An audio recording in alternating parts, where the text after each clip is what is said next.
어머니들 안녕하세요. 다원교육 수학 강사 오주입니다. 일단 되게 무더운데 오시느라 되게 고생 많으셨고요. 그리고 저는 이제 수업 어떻게 할지 좀 간단하게 그냥 일단 설명을 드리려고 해요. 정확하게보다는 일단 지금 서울대학교 졸업하고 계속 수학 강사로서 이제 일을 해오고 있으면서 이제 다원교육에서 대치관에서 원래 이제 보행 수업을 하다가 송파관이 생기면서 작년 여름 딱 1년 전쯤이네요. 요때 와서 이제 여기서 계속 수업을 하고 있어요. 그리고 보인을 맡은 지는 이제 한 5년 차 된 것 같습니다. 그래서 조금은 이 학교를 그래도 오래 봐왔다 이렇게 자신 있게 말씀드릴 수 있을 것 같아요. 그리고 제가 사실은 이런 부분을 어필 안 했다가 이제 이걸 뭐 얘기해야겠다 싶은 게 사실은 이제 대치동에서도 보인반이 무수히 많이 생겼다가 사라졌다가 이게 좀 반복됐었거든요. 근데 뭐 지금은 또 뭐 아예 없다 할 수 없지만은 어쨌든 제가 그 했을 당시에 무수히 많이 사라지던 와중에 끝까지 성공시켰던 강사였습니다. 그래서 깨알 같은 자기 어필 한번 하고 네 가겠습니다. 일단 간단하게 말씀드릴 게 작년 2학기가 어땠는지 그리고 뭐 커리큘럼 사실 커리큘럼이라고 할 만한 게 뭐 내신 대비긴 한데요. 그냥 제가 길게 어떻게 끌고 가는지 좀 짧게 보여드릴 거고 그리고 수업 컨텐츠, 수업 구성, 클리닉 네 이렇게 되어 있습니다. 그리고 다른 궁금하신 것 같은 점들은 제가 이거 빨리 마무리하면은 조금 짧게 개별로 이제 질문 받을 수 있는 시간을 좀 가지려고 하고요. 일단 작년 제가 이걸 지금 파악을 했네요. 1학기, 2학기가 아니라 죄송합니다. 이게 왜 올라오기 전에는 안 보이는지 중간고사, 기말고사인데요. 그러니까 2학기 두 번의 시험이 있었을 때 일단 작년 중간고사가 굉장히 무난했어요. 이 정도로 쉽게 나와도 되나 싶을 정도로 쉽게 나왔는데 다만 마지막 서술형이 너무 어려웠어요. 그러니까 60점 만점에 10점짜리 서술형이 거의 다 틀렸거든요. 근데 그거 하나를 제외하고 너무 쉬웠던 거예요. 제 기억상에 학생들이 그때 뭐라 그랬냐면 그냥 중상위부터 상위까지 다 그랬어요. 다 풀고 20분에서 30분 남았다. 30분이 약간 과장이 있는데 한 20분 남았다. 근데 마지막 한 문제 결국 못 풀었어요. 그럼 아무도 못 맞췄냐 하면 그렇진 않아요. 한 5명 정도는 만점 받았더라고요. 그럼 대다수의 학생은 1점에서 3점 받았어요. 그러니까 올해부터 서술형이 2개로 세분화된 거거든요. 10점을 이제 3점, 7점으로 쪼개서 작년에 그냥 통짜로 10점이었는데 뭐 어쨌든 그 문제 자체에 대해서 길게 얘기하는 거는 어차피 방향성이 안 맞는 것 같고 이건 좀 싶을만하게 하여튼 나오긴 했어요. 근데 특정 문제집에서 이게 나와서 소문항 하나를 제거하고 나와가지고 본 학생들은 확실히 나왔고 아닌 학생이 불리했는데 조금은 좀 그렇지 않았나. 일단 만점자 수가 5명이라는 게 좀 그렇잖아요. 근데 그 외를 제외하고 너무 쉬워서 점수가 좀 심각하게 몰려 있었어요. 어느 정도냐면 그 10점짜리 서술형 하나만 틀려 20등이야. 온전하게 다 나갔을 때. 이제 그 사이에 객관식 단답형 다 맞고 1점, 3점 부분 점수 받은 애들이 있겠죠? 근데 여기서 11점 깎이면 27등. 그러니까 얼마나 밀집되어 있는지 상상해 가시죠. 그러면 기말 시험이 어떨 수밖에 없냐? 무지막지하게 어려울 수밖에 없는데 일단 특이사항 첫 번째로는 제가 아직도 기억이 나는 게 그 당시 학교 선생님이 학생들한테 얘기했어요. 수업 시간에 이번 기말 그렇게 어렵지 않다. 그냥 중간 같다. 그치만 전혀 그렇지 않았어요. 굉장히 어려웠고 물론 이제 실력 있는 선생님께 쉬웠을 수 있으나 학생에게 굉장히 어려웠고 그리고 서술형이 이번에 또 특이하게 굉장히 쉽게 나왔어요. 그 마지막 10점짜리가 쉬워서 이걸 틀린 학생은 거의 제가 보지 못했고 그 쉬운 와중에 10점이 날아가면 뭐 이건 치명적이죠.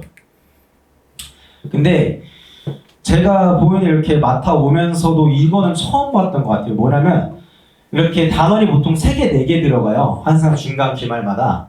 근데 이 어려운 시험이라고 하면은 뭐 어려운 문제가 여러 개 있겠지만 보통 단원별로 골고루 나오거든요. 뭐 어떤 특정 단원에 좀 더 쏠려 있을 수 있어도 4문제면은 뭐 예를 들어 뭐 집합 한 문제, 명제 한 문제, 뭐 함수 2문제가 어렵다든지 이런 식인데 한 5개 어려운 것 중에 4개는 경우의 수? 거의 이런 식으로 나왔었어 가지고 이렇게까지 경우의 수에 힘을 실어서 나온다고? 해서 제가 좀 인상 깊었던 시험인데 그만큼 이제 아이들이 난리가 났고 지금도 아마 아이들한테 물어보면 아실 거예요. 애들이 되게 좋아하거든요. 격자점 문제라고 하면은 막 엄청 좋아해요. 그러니까 반어법 쓴 건데 되게 싫어하거든요. 이것도 심지어 나오고. 그래서 평소에 수학을 좀 잘하는 친구들 중에서도 막 수원, 수투, 미적까지 선행하고 막 나아간 친구들도 그냥 경우의 수만 약한 경우가 되게 많아요. 그러니까 진짜 제가 수업하다가 가끔 보긴 해요. 경우의 수를만 특이하게 잘하는 친구. 근데 대부분의 케이스는 경우의 수만 빼고 잘하고 그것만 못하고 이런 케이스가 대다수거든요. 그러니까 이게 수원, 수투랑 연결성도 없고 갑자기 확통에 첫 단원이 확 들어오는 셈이라서 약간 흐름상 좀 다르긴 한데 어쨌든 기말 파트에서 그게 굉장히 어려웠다. 그래서 1등급 컷 자체는 어쨌든 10점대 깎인 거에서 이제 형성이 됐는데 뭐 그 와중에 또 이제 잘하는 친구들이 있기 때문에 근데 이게 기말만은 그게 정확하게 항상 파악이 안 되거든요. 왜냐면 중간은 어느 정도 애들 따라서 분석을 봐도 기말은 합산 등수로 나오기 때문에 예. 물론 이제 꼬리표가 나오면은 그거 하는데 근데 막상 그때쯤엔 항상 저도 그런 것 같아요. 2학기 기말 뭐 꼬리표가 나온다 해도 며칠 뒤에 어차피 종합성적표가 나와서 그것만 조금 집중적으로 봤던 것 같습니다. 근데 기말만 생각하면은 커트가 굉장히 낮게 형성이 되었었고요.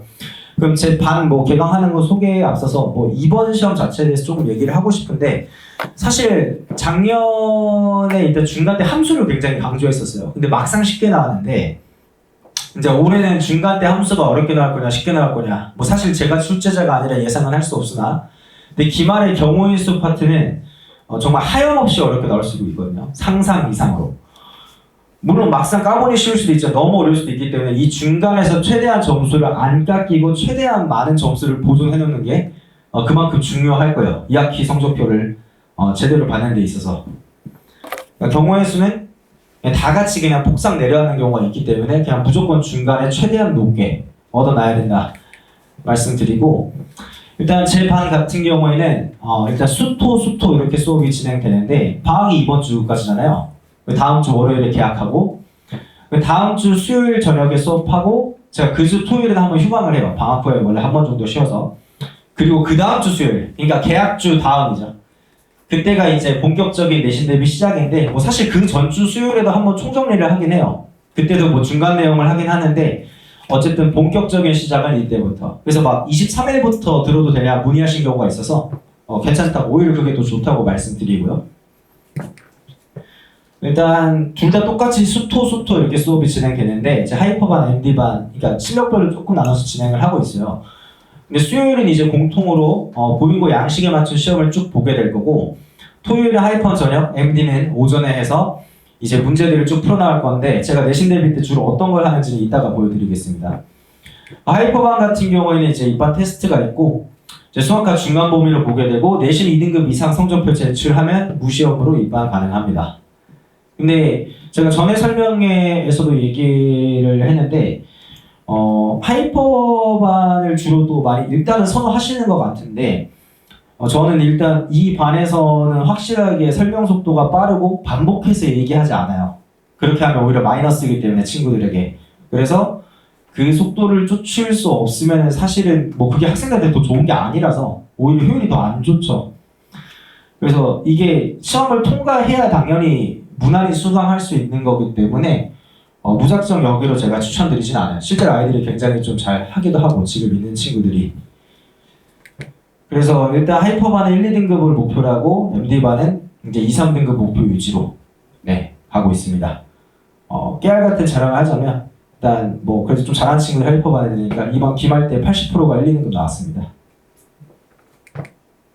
그리고 제가 요거가 이제 앞으로의 시간표인데 뭐 학기 중에 그때 내신들이랑 안 넣었고요. 이거 뭐 지난 거죠. 이번에 수학 1을 했고 2학년 때 기하잖아요. 뭐 확통이 들어올 수 있단 말 들었는데 아직까지 제가 뭐 그거 확정을 들은 게 없어서 일단 12월 초중순에 끝나요. 중순에 끝나더라고요. 보니까 이번에. 그러면 제가 1월에 정식으로 개강하기 전까지 기하 수업을 깔아요. 기하 수업을 깔고 특강으로. 어차피 2학년 때 필요하니까. 근데 이때 해두면 또 겨울방학 지나고 다 까먹거든요. 근데 한 번 이때 해두면은 확실히 든든하긴 한 게 기하에 시간 많이 투자하는 건 좀 안 맞거든요. 좀 많이 쉽게 나와요, 정말로. 근데 그렇다고 이게 내신 직전에만 그냥 시험을 딱 보기에는 불안하잖아요. 그래서 이때 한번 정리하고 저는 이제 5월 초에 중간 보기 전까지 수 1만 계속 다루다가 직본 날에만 이걸 다뤄요. 그래도 거의 다 A 받아옵니다.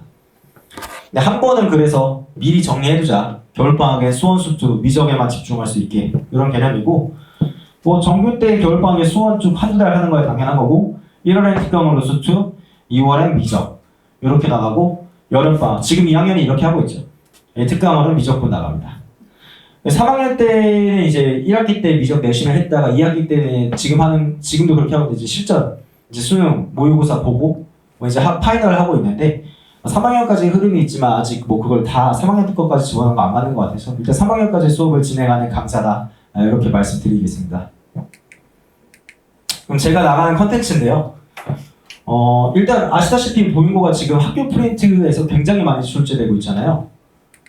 저는 일단 학교 프린트가 나오기 전에 제가 이게 최근 연도나 혹은 옛날 거여도 좀 중요한 문제 이런 식으로 따와서 내신 시작하자마자 이걸 다뤄요. 실제로 이게 1학기에 제가 다뤘던 거고, 뭐 저만 하진 않겠죠. 근데 이렇게 정리해서 준다는 거고, 실제로 이게 단답형 2번이었거든요. 아니 제가 오히려 착각을 했더라고요. 지난 기말 끝나고 설명할 때 제가 이게 학교 프린트에 있는 문항이라고 했는데 결과적으로 없었더라고요. 근데 제가 착각을 했던 게 수업 때 이걸 한 진짜 4번, 5번 다뤘어요. 이건 거짓말할 수 없는 게 나중에 인터넷에 올라갈 건데 학생들이 알잖아요. 저도 착각을 해가지고 학교 프린트에 있었다라고 그냥 선언을 해버렸는데 아니더라고요. 근데 그만큼 모의고사에서 중요한 것들을 다 집어넣고 학생들 공부시킨다는 거고, 이런 식으로 나중에는 이제 이게 퍼스트라고 하면은 제가 모의고사 퍼스트, 세컨드 이렇게 이름 나눠서 주는데, 퍼스트는 이렇게 다 주고 세컨드에는 이제 그 대표 문항과 그게 다른 학교 내신에서 어떻게 변형돼서 나오는지 연습할 수 있게 요렇게 이제 쌍둥이로 붙여가지고 연습시킵니다. 실제로 이것도 이번 객관식에 나왔습니다.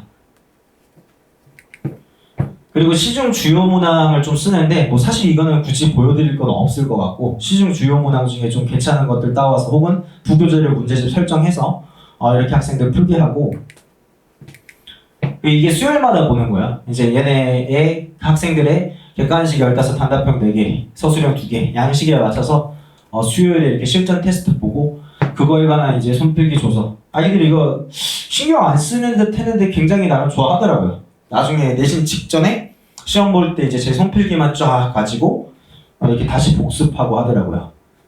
제가 이제 시험 기간 임박할수록 요거 정리 은근히 노력이 되게 많이 들어요.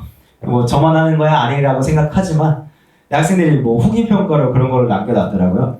이런 거 굉장히 좋은데, 선생님이 이제 시험 기간에 가까워질수록 약간 좀비로 변하고 할 게 많으신지 가끔씩 손필기에 오타가 난다. 맞습니다. 최대한 안 그러려고 노력하고 있습니다. 혹시나 그런 게 있으면 수업 때 꼭 정정하고요. 그리고 이제 이게 마지막 컨텐츠인데, 이거는 사실 학교 프린트를 제가 진짜 강조하는 경우에는 이걸 풀기보다는 그냥 자료로 줘요. 알아서 풀 사람들 풀라고. 왜냐면 학교 프린트 아까처럼 모의고사 변형된 문제 또 학교 프린트 나오면 그것만 또 한 2번, 3번 풀리는데, 그러다 보면 딴 거 풀 시간이 부족해요. 근데 그러더라도 전 학교 프린트를 여러 번 봐야 된다. 안 나오더라도 봐야 된다. 학교 프린트라는 게 생긴 이상. 하는데, 그래서 이제 시간이 남는 경우는 제가 이제 학교 내에서 이걸 다루지만 수업 내에서 그게 아닌 경우에는 좀 각자 가지고서 알아서 풀게끔 이런 자료들을 제시해 줍니다. 이제 다른 학교에서 어떤 유형들이 이렇게 나왔는지 좀 학습할 수 있게 웬만하면 최근 연도로 계속 주려고 해요.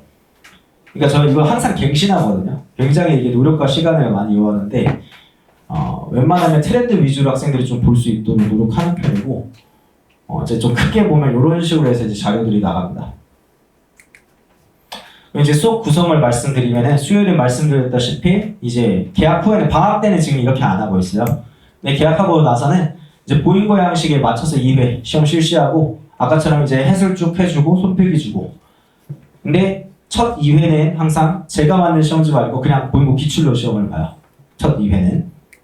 그러니까 아이들이 그걸 아쉬워하더라고요.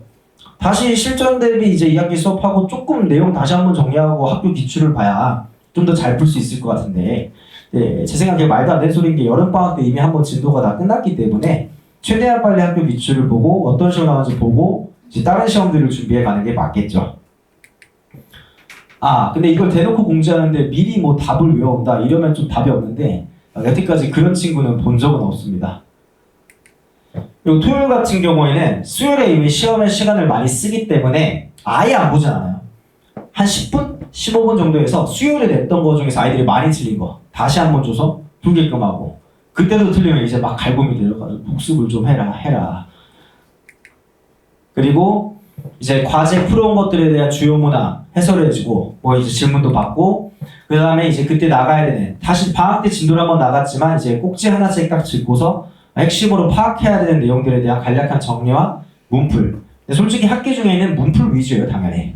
이미 내용 정리 한번 끝나고 까먹었을 만한 거 다시 리마인드 해주고, 이제 핵심 문풀. 사실 문제풀이라는 게 방향성이 여러 개 있다고 하지만 제 생각에는 시험에 적용해야 되는 방식은 하나라고 생각을 하거든요.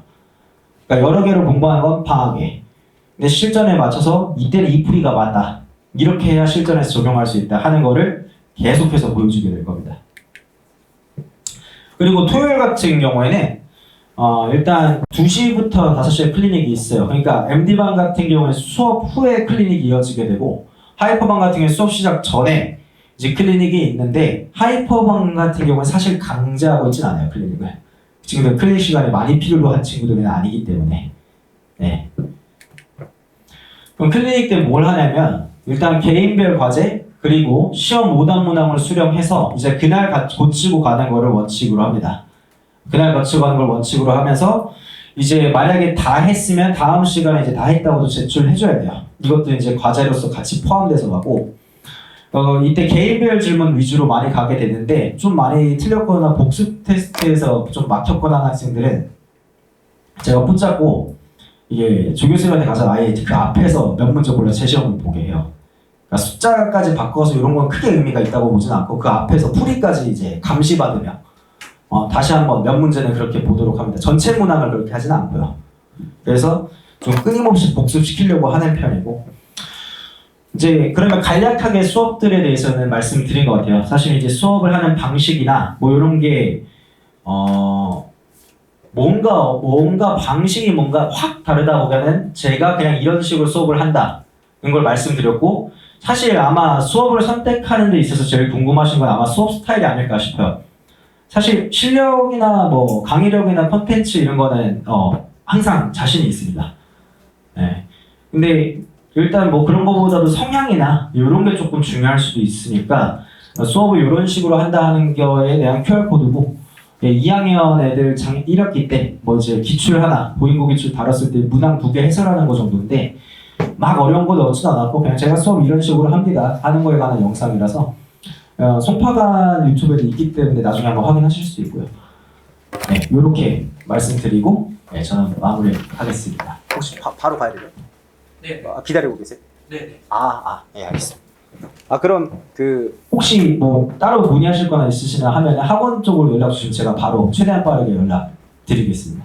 네, 감사합니다.